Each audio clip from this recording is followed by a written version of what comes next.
Vladimir Poutine vient de faire des déclarations alarmantes lors d'une réunion de l'OTSC, où il a évoqué l'impact dévastateur des nouvelles armes russes. Tout ce qui se trouve à l'épicentre de l'explosion d'Oreknik est divisé en particules élémentaires et se transforme en poussière, a-t-il déclaré, soulignant la puissance de ce système d'armement récemment testé. Ces mots, prononcés devant ses collègues d'une organisation de sécurité qui regroupe plusieurs États de l'ex-URSS, révèlent non seulement la fierté du Kremlin pour ses avancées militaires, mais aussi une menace implicite à l'égard de l'Ukraine et d'autres adversaires. Au cours de cette rencontre, Poutine a précisé que le ministère russe de la Défense et l'état-major sélectionnent actuellement des cibles sur le territoire ukrainien. Il peut s'agir d'installations militaires, d'entreprises de l'industrie de défense ou de centres de décision à Kiev, a-t-il ajouté. Ces déclarations viennent renforcer l'idée que la Russie intensifie ses opérations militaires, tout en réaffirmant que le régime de Kiev a tenté à plusieurs reprises d'attaquer des objectifs en Russie, notamment à Saint-Pétersbourg et à Moscou.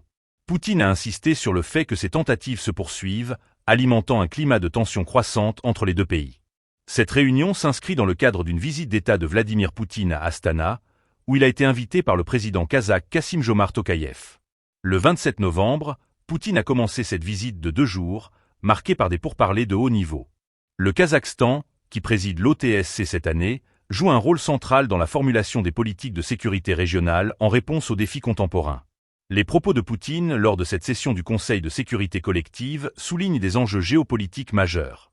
En mettant en avant ses capacités militaires, le président russe semble vouloir envoyer un message fort à ses opposants, tout en consolidant son soutien au sein de l'OTSC. Les dirigeants des autres pays membres de l'organisation, qui participent également à cette session, doivent naviguer entre la nécessité de coopérer face aux menaces communes et les tensions qui continuent d'émaner de la Russie. La situation en Ukraine, marquée par des attaques répétées et des ripostes stratégiques, continue d'évoluer dans un contexte de rivalité régionale. Les décisions prises lors de ce sommet pourraient influencer non seulement le cours du conflit actuel, mais également la stabilité future de toute la région. Poutine, en affichant une telle confiance dans la puissance de l'armement russe, semble déterminé à maintenir la pression sur ses adversaires, tout en cherchant à renforcer les alliances au sein de l'OTSC.